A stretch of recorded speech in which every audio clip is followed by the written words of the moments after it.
Bom dia, boa tarde, boa noite. Meu nome é Thiago Pena e sou professor de Filosofia do Cinema na UFAL, Universidade Federal de Alagoas. Também sou coordenador do grupo de pesquisa Estéticas do Cinema, CNPq UFAL. E a proposta do nosso ciclo de videoaulas, intitulado Da Ideia à Tela, é que hoje a gente se pergunte o que é ter uma ideia em cinema, ou como fazer,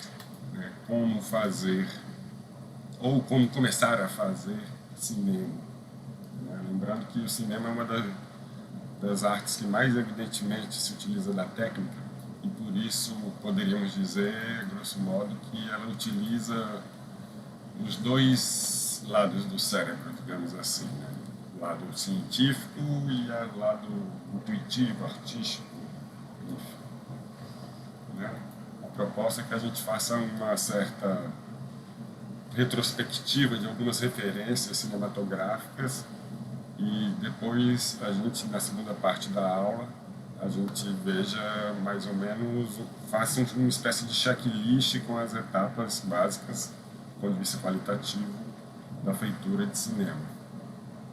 Então, a primeira referência que nós gostaríamos de trazer é Pulp Fiction, Estados Unidos, 95. O diretor Quentin Tarantino foi uma grande referência na década de 1990, cinema internacional. Enfim, revolucionou, eu diria, a montagem do ponto de vista formal, e uma grande referência. Um outro filme muito importante é Amator, da Itália. Nosso saudoso Fellini, referência, ao menos na década de 1960 e 1970. Outra referência é o Orson Welles, referência que se diz que a partir do filme dele, Cidadão Kane, o cinema, a partir dos recursos estéticos e linguísticos, se eu posso chamar assim, da linguagem audiovisual enquanto uma forma de discursividade. Ele, por incrível que pareça, em plena Segunda Guerra Mundial, fez um grande filme intitulado Cidadão Kane, que criticava bastante o monopólio da imprensa. O personagem principal era o editor-chefe, digamos assim, dono de um sistema de comunicação, de jornais, etc. Orson Welles, ele, depois desse filme, teve muitas dificuldades para realizar outros filmes. Hollywood não apoiou tanto, ele precisou se virar, digamos assim, com as próprias palavras como ator. Outra referência é o Encoraçado Potemkin, da Rússia, União Soviética, enfim, da década de 1920, faz uns 100 anos. O Sergei Eisenstein foi responsável por essa obra de cunho político, e a partir desse filme, Encoraçado Potemkin, ele, além de demonstrar uma possibilidade de politização da arte, até mesmo no sentido benjaminiano, ele fundou, digamos assim, além de ser cineasta, essas pessoas, a maioria, também teorizavam acerca do cinema. Então, a teoria da montagem é fundamental para compreender aqui a teoria do cinema eisensteiniana. E aqui a gente ele desenhava as cenas à esquerda para servir de storyboard, digamos assim, ao seu filme. Essa é uma cena famosa, Massacre da Escada de Odessa. Enfim, aqui está o próprio, na mesa de montagem, na moviola. Outra referência é O Cão Andaluz, filme espanhol, 1928, tido como talvez o primeiro grande filme surrealista realizado pelos amigos. Não é esse slide, só um instante. Deixa eu achá-los.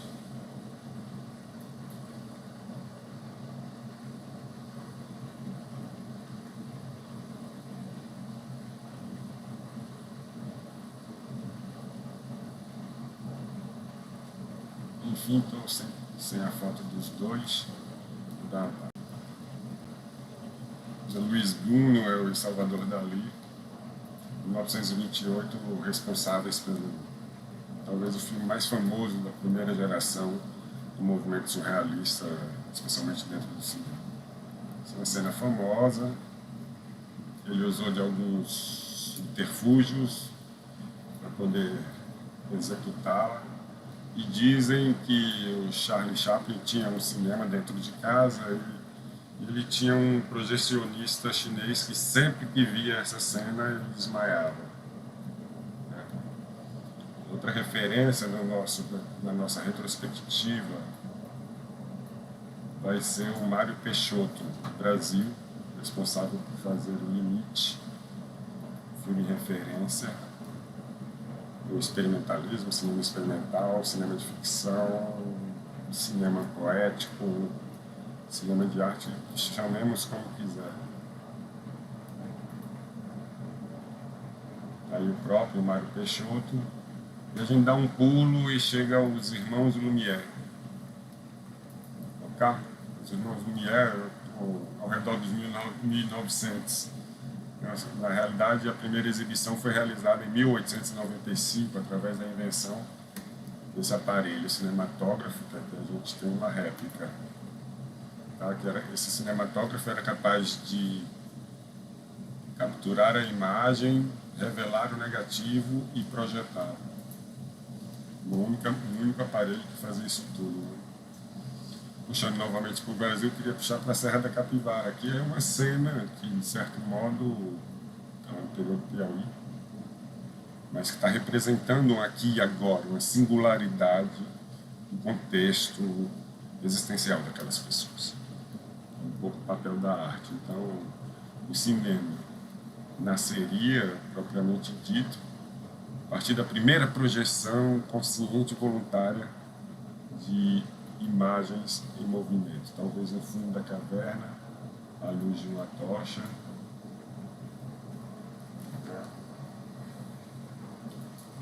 Então agora eu queria mostrar alguns filmes, enfim.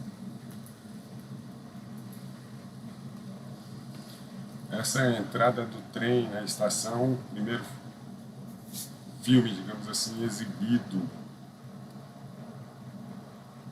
Se a gente observar, tem uma pessoa responsável, esse cara que passou agora, responsável por manter a frente da câmera livre, para não atrapalhar a filmagem. Né?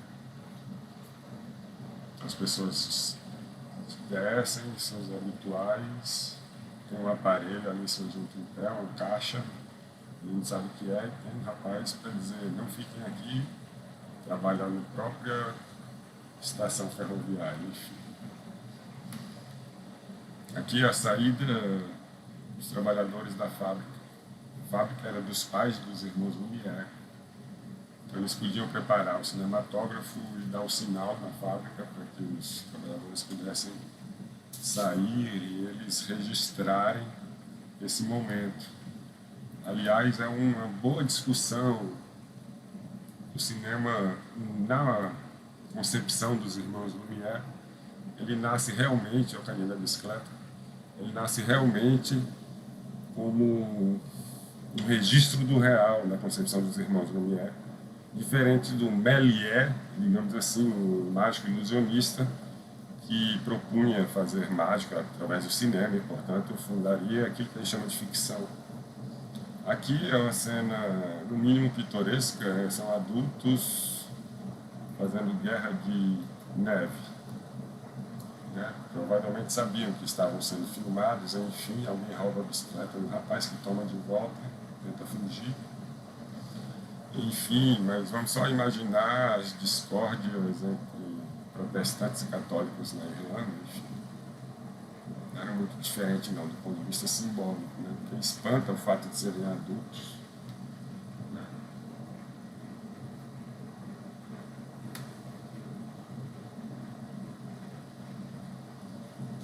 Aqui, provavelmente,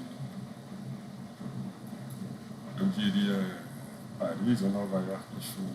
Tem mais cara de Nova York. o trânsito, mais uma vez os guardas sabendo que estavam sendo filmados, organizando o trânsito dos pedestres pelos bondes, enfim, um momento singular daquele aqui e agora, da relação das pessoas do ponto de vista existencial, sendo retratados pelo cinema. Aqui a gente tem que lembrar também que o cinema nasce lá junto com o cinematógrafo, um nascimento maquínico, digamos assim, certidão de nascimento registrado em 1895. Mas ele nasce como um show de variedades, digamos assim, uma feira de um show de variedades, no sentido de que eles talvez retratem isso. Consciente ou inconscientemente, talvez esse no trem seja ou no bonde, enfim, seja um primeiro traveling, né?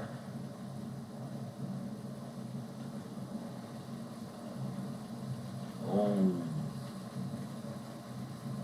train moving, train spotting moving, road moving, enfim, questão do movimento, né? Está sendo capturado e de criar essa experiência estética audiovisual pautada na poiesis, na produção, na criação dessa projeção de imagens em movimento que na verdade iludem nossa retina, digamos assim, os estímulos luminosos dessa sequência de fotos muito rápida, provavelmente em torno de 18 a 24 quadros por segundo, e um efeito psíquico chamado efeito Phi completa o processo de ilusionismo da projeção de imagens em movimento para o nosso cérebro. Aqui está o famoso Titanic, o inabalável, enfim.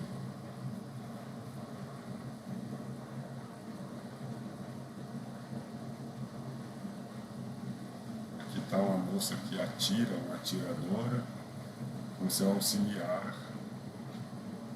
Aquilo que eu falei agora há pouco, parece um pouco feira de atrações, assim. E o cinema nasce nesse contexto de feira de atrações, né? Quando as pessoas têm um mito de que teriam corrido do primeiro filme, chegada à estação, do trem à estação, né? Talvez eles achassem que fizesse parte do show, sair correndo da sala de exibição, enfim. Aqui um halterofilista da época, enfim, deve ter dedicado muitos momentos de sua vida para esculpir o corpo, enfim.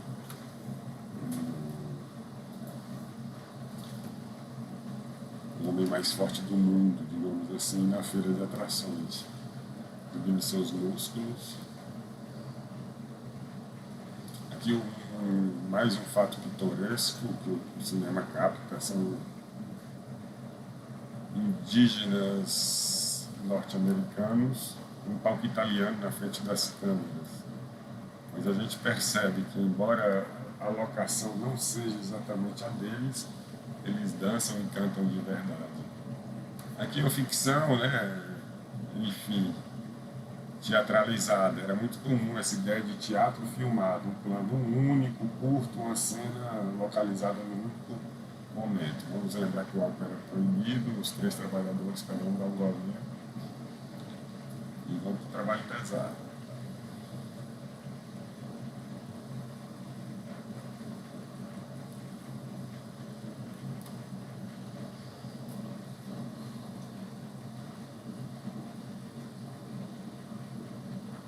Aí Nietzsche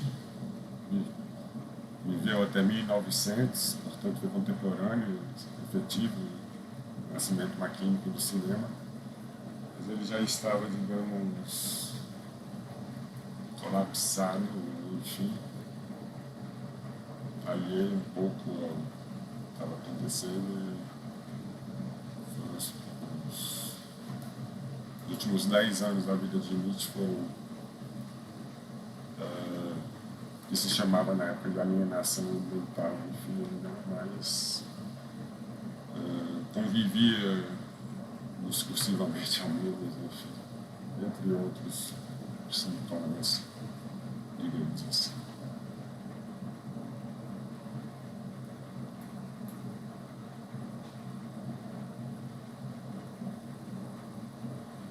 convite, mais uma vez.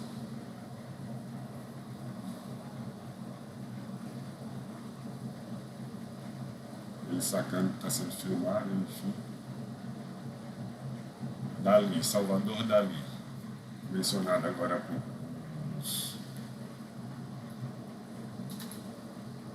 Agradecer quem ficou até aqui, tá?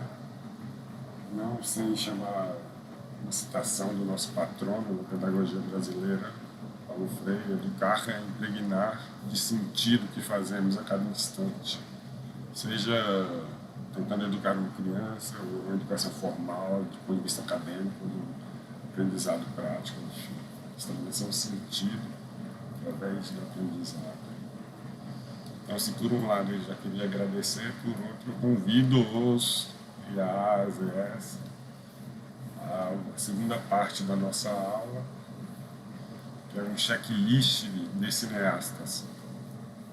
Eu queria começar dizendo que todo checklist, ele é, como toda timeline também é, historiografia também é, enfim, catalogação, mesmo que taxonômica, mas ela é um pouco arbitrária. A gente escolhe nossas referenciais, os filósofos escolhem suas categorias preferenciais para analisar determinado objeto de estudo. Por exemplo, o mais clássico diria que Aristóteles privilegiou a categoria estética, que ele se apropriou da medicina, catarsis, dando-lhe a essa palavra no sentido estético, de expurgação estética do sentimento trágico, ou seja, misto de terror e piedade, fobia e compaixão, os excessos de fobia e terror, pavor, phobos, e de piedade, paixão. Mas além dele se apropriar dessa palavra e dar-lhe um novo sentido, o Aristóteles ele consegue, de certo modo, ele tem essa categoria central na preferência de sua análise, a categoria preferencial estética, que ele analisa todas as peças lidas dos tragediógrafos, né, sabendo que a primeira parte da poética é dedicada à tragédia, a segunda parte dedicada à poesia cômica ou à comédia, que foi perdida, essa segunda parte completamente perdida no decorrer da história. Tá? Então, voltando um pouquinho, checklist de cineastas, eu vou localizar imediatamente. Colocar.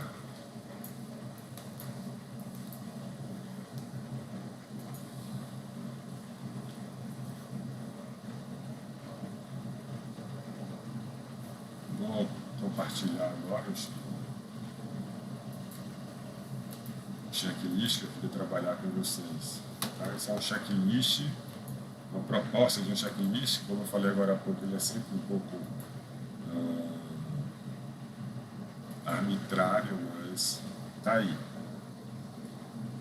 Por mais que lutemos para evitar que o inesperado aconteça, sempre pode haver um imprevisto, algum flerte do acaso com a arte ou da arte com o acaso.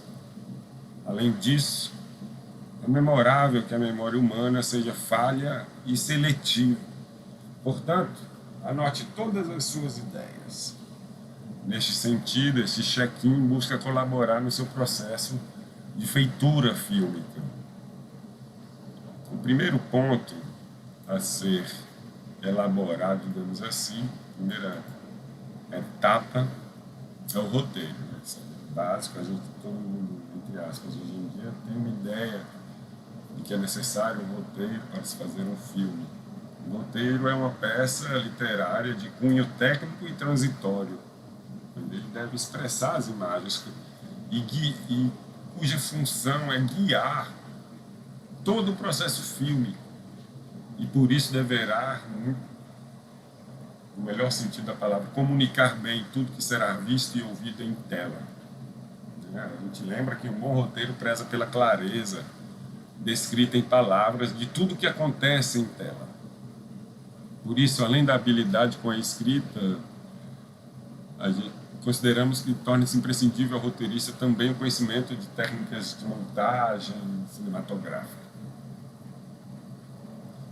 Além disso, já numa fase logo imediatamente após a conclusão do seu roteiro, você poderá separar o seu roteiro por cenas e fazer em conjunto com a produção e assistência de direção a análise técnica do filme, por cena, cena a cena, que irá, entre aspas, destrinchar cada cena e fazer o levantamento de todos os elementos necessários à composição das cenas. Por exemplo, os atores e atrizes, portanto, os intérpretes, ou atores e atrizes sociais, os atores e atrizes que têm que estar naquele dia, naquela locação, com determinado adereço, objeto de cena, figurino, e tudo de acordo com a disponibilidade financeira da produção, né? Porque cada produção a gente chama de um projeto. O projeto ele vai se adaptando às necessidades e às possibilidades do montante financeiro disponível para aquele filme. Por exemplo, eu posso imaginar uma cena de cinema que eu gostaria de realizar em breve, que é um elefante roxo e bolinhas amarelas voando pela janela. Eu posso fazer uma animação, se eu soubesse desenhar isso resolveria numa técnica muito barata. A animação não é definitivamente uma técnica pouco dispendiosa financeiramente, é bastante dispendiosa, mas assim, do ponto de vista de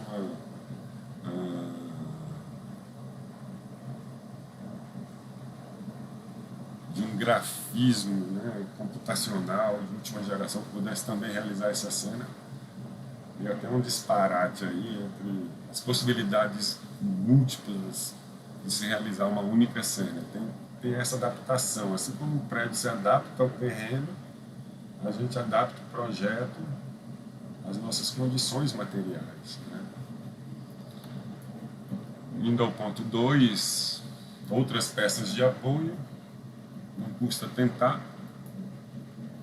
Já que a intenção é domesticar as variáveis, vale a pena criar e elaborar métodos, caminhos, metodologias de concepção e execução fílmica e elementos textuais ou visuais que visem antever melhor o resultado fílmico final, como, por exemplo, a pesquisa de locação, ir às locações, fazer um estudo de locações, definir as locações, ver se é viável aquela locação para a filmagem, para o áudio, para a imagem, se precisa pedir alguma coisa emprestada, alguma autorização, né?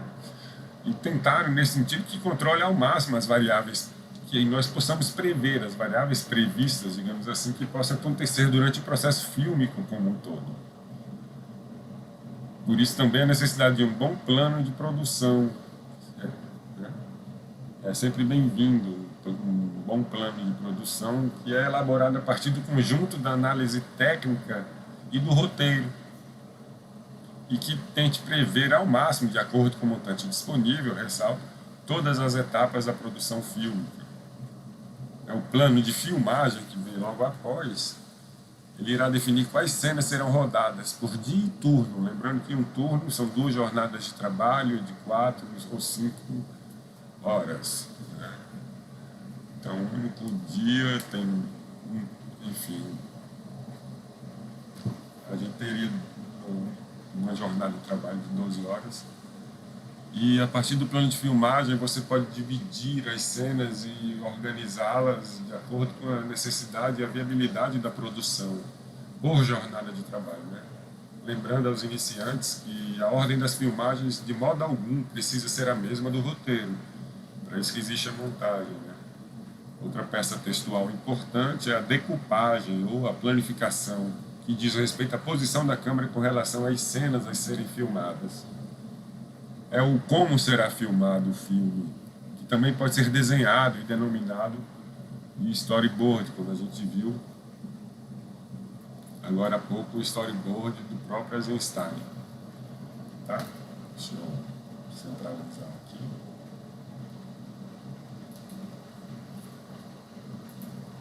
Os ensaios, né? É muito comum que cineastas não prezem muito pelos ensaios com atores e atrizes, né? Da mesma forma que a pesquisa é fundamental no caso de um filme documentário, os ensaios eu considero fundamentais, preparativos, enfim, não só de produção, como de concepção estética mesmo, cinematográfica. Portanto, em um set de filmagem, os ensaios, né, os preparativos para o que virá depois. Em um set de filmagem é crucial a otimização do tempo, time is money, e o sincronismo, a harmonia entre a direção e toda a equipe técnica e o elenco. O diretor agitado, a equipe vai ficar agitada e assim por diante. Ou a diretora atua como uma espécie de maestro, maestrina de uma orquestra, né, e conduz, digamos assim, o maestro, de certo modo, ele conduz a execução daquela orquestra, digamos assim. Né? Então, um bom diretor, uma boa diretora de cinema tem uma boa noção de todo, do filme, de toda a concepção fílmica, de todas as etapas. Embora ele não precise ser, ele ou ela, não precise ser expert em determinado especialista em determinada parte técnica, que é fundamental ter esse trabalho também, os experts. Tanto que o Walter Benjamin, mais uma vez, falava do contínuo papel de teste que o cinema fazia, porque são técnicos, experts, enfim. Então, o diretor, diretora, tendo uma boa noção do todo, assumindo a responsabilidade, ele assume a responsabilidade pelo andamento da feitura fílmica. Enquanto o produtor, a produtora, é considerado que é responsável pela execução das condições materiais necessárias à feitura fílmica e pela mobilização e organização de todos os recursos humanos e financeiros. Portanto, o ideal é que a direção possa se concentrar do ponto de vista da concepção estética fílmica, da concepção do todo fílmico, da concepção da realização cinematográfica, enquanto a produção executiva ela fornece, digamos assim, todas as condições materiais, toda a infraestrutura necessária àquela realização que o diretor está concebendo junto com toda a equipe. O cinema é, antes de mais nada, uma arte coletiva. O estudo de locações, geralmente realizado pela direção, em conjunto com a direção de arte, irá definir a paleta de cores a ser incorporada, por exemplo, na direção de fotografia, nos elementos cênicos, cenários, figurinos, adereços, até mesmo o biotipo de atores e atrizes, etc. Assim, torna-se imprescindível realizar os ensaios de atores e atrizes, de preferência com câmera, antecipadamente. Além do teste, que se sugere que se faça 3 dias antes, teste de câmera e som, para ver se está tudo ok. As filmagens, também chamadas de metafísica do cinema, o momento das filmagens é considerado de maior importância no processo fílmico, além de ser também o mais mágico, em que as cenas previstas no roteiro serão efetivamente realizadas diante do aparelho que irá captar som e imagem, através da atuação de atores e atrizes em suas respectivas personagens. Vou repetir. As cenas previstas no roteiro serão efetivamente realizadas pela câmera e pelo aparelho de som, de gravação do som, diante do aparelho, que irá captar som e imagem. Né? Também a atuação de atores e atrizes em suas respectivas personagens. No caso de documentários, esse momento coincide com a produção do material fílmico bruto, digamos assim. Eu ressalto essa expressão porque, por mais que a gente tenha uma pesquisa impecável antes das filmagens em documentário, nada garante que o momento vai ser oportuno. E às vezes o inverso também pode ocorrer. Tá?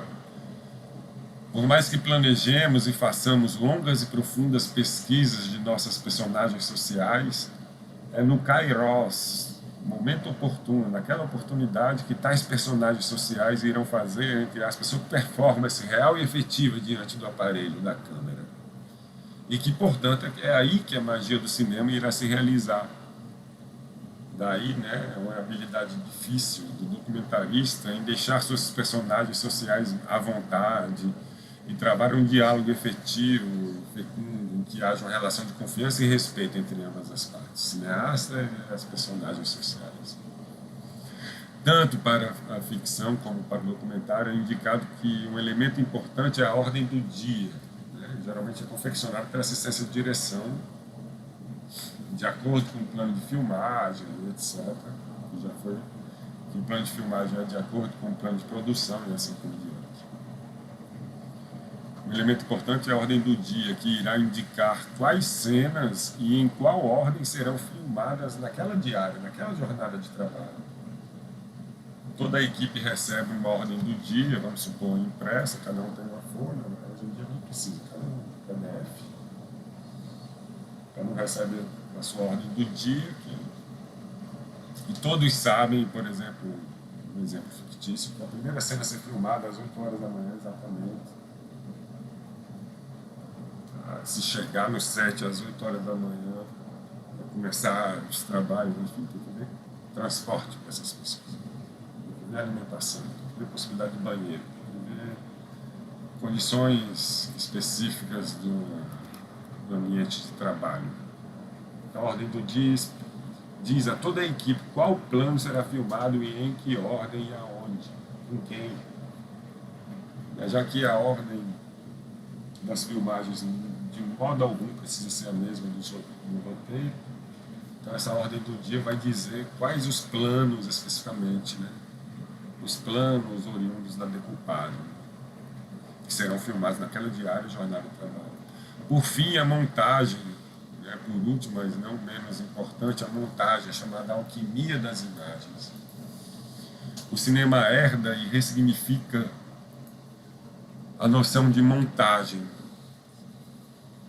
como uma espécie de bricolagem imagética em que a atividade artesanal, analógica e análoga de cortar, recortar e colar se torna imprescindível, entender esse princípio. Porque é a partir de agora que você, como montador ou editor de imagens, irá, entre aspas, lapidar seu material bruto e dar-lhe uma forma e um sentido, de acordo com a montagem fílmica, concepção, portanto, da montagem, que irá definir o que, de fato, irá ser plasmado em tela. A gente lembra que mesmo na acho que fala gemologia, enfim, você vai lapidar um diamante da pedra bruta, você chega num momento que não pode mais lapidar, senão você quebra a pedra. Então você tem um limite ali da lapidação. Como a montagem tem um limite também, senão vira um trabalho que não acaba nunca. Né? Se toda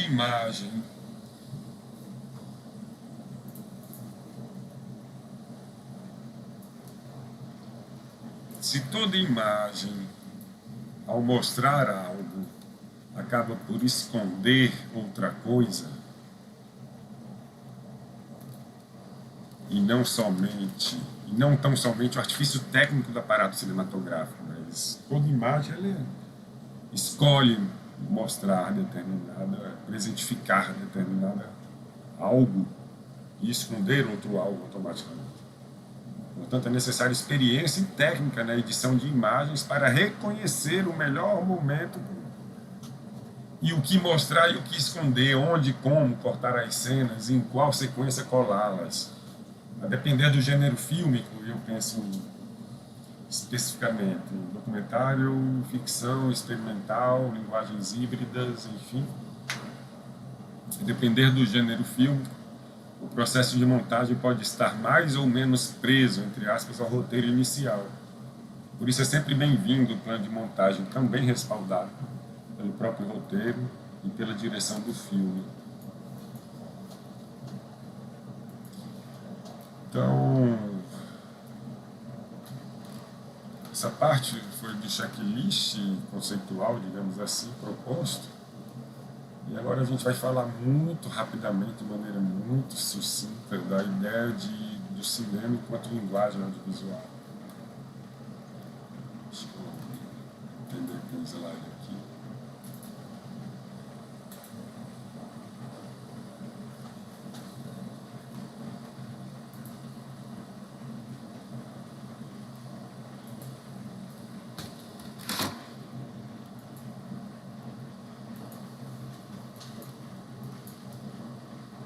Notas: o som e a imagem, a visão e a audição, o visível e o sonoro.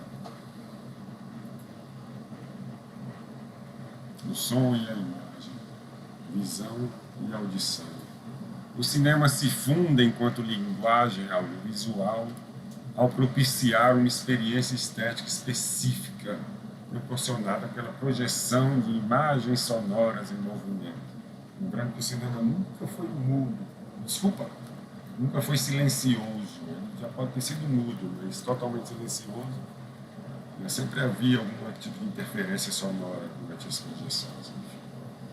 Através da produção poética mesmo, da poiesis, de uma composição fílmica em forma de síntese estética entre a forma e o conteúdo ou a matéria do filme, no caso de um documentário fica mais evidente, estabelecendo um jogo entre as imagens sonoras em movimento que definirá o cinema como essencialmente constituído pela linguagem visual e que, portanto, enquanto linguagem é capaz de exercer poderes ou efeitos sobre o público espectador e que cada espectador irá atribuir significado àquelas imagens, àquele jogo de imagens, a partir daquilo que Eisenstein chamou de arcabouço intelectual. Então, ao compreender o cinema, cinematografia, grafia e escrita, cinematon, o que se move, a escrita do que se move, do movente, né? Então, ao compreendermos o cinema enquanto linguagem audiovisual, uma forma de discursividade, portanto, nós podemos admitir, ao admitir a arte enquanto linguagem, ou o cinema enquanto linguagem artística, que ele irá exercer ao menos 3 gêneros de efeitos, poderes, funções, tanto terapêuticas, como pedagógicas, como políticas, sobre o público espectador. Os efeitos terapêuticos, enfim, ocorrem ao mobilizar e fazer reverberar emoções e sentimentos dos espectadores, podendo ocasionar, por exemplo, a catarse estética como forma de sublimação de emoções excessivas, analogicamente, como eu acabei de explicar na Poética de Aristóteles, ou, como Walter Benjamin nos lembra, de servir de exercício terapêutico, como ele diagnostica e conceitua, exercício terapêutico dos choques estéticos audiovisuais provenientes da montagem, para enfrentarmos o frenesi e a fragmentação da percepção nas grandes metrópoles. A gente se adapta à técnica da mesma forma que foi necessário mandar se adaptar à natureza, agora nós estamos nos adaptando à técnica, vai dizer Walter Benjamin.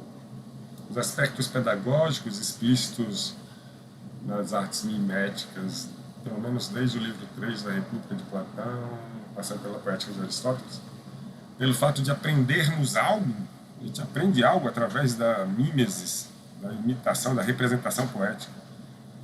Então, o espectador, pelo fato de aprender algo através da contemplação das imagens, mesmo que de modo heterodoxo, portanto, as imagens ao presentificar, melhor falando, a contemplação das imagens ao presentificar cenas ou ações arquetípicas, nas quais o espectador poderá, por exemplo, inferir raciocínios por analogia, identificação com as personagens, etc. E os efeitos políticos, que são bem mais evidentes no caso do cinema, pelo fato do cinema ser uma arte de massas.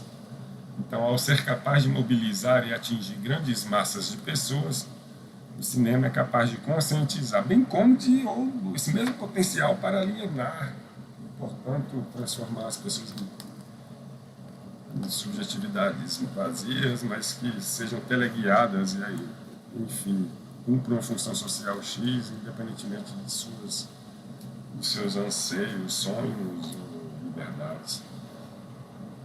Portanto, os aspectos políticos, ao ser capaz de mobilizar e atingir grandes massas de pessoas, é capaz de conscientizar ou alienar o público espectador acerca de questões psicossociais, de modo a prover os espectadores de uma visão de mundo amparada por uma perspectiva política diferente, um ambiente político, mas uma perspectiva política para além da mera representabilidade eletiva, como nós temos no paradigma da democracia moderna. Por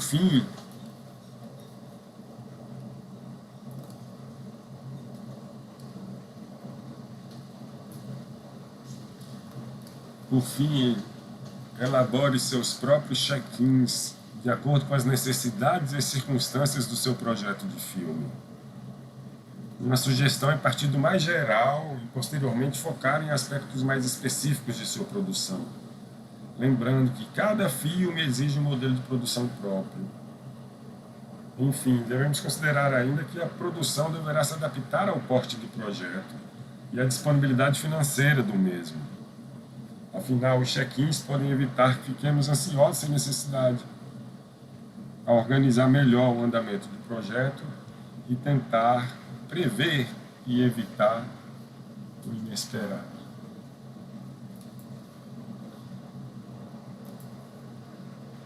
Portanto, eu agradeço a vocês. Deixa eu agradecer aqui, como é que faz para agradecer? Agora sim, agradeço a vocês pela presença, por ter doado sua audiência até o momento. Se você gostou, você pode assistir ou compartilhar essa aula ou outras no nosso canal Estéticas do Cinema. Se quiser também, pode bater no sininho e marcar lá para seguir a gente. Muito obrigado, boa noite, boa tarde, bom dia, enfim, boa madrugada, se for necessário, o melhor momento para todos nós. Sejamos felizes nesse presente imediato. Obrigado.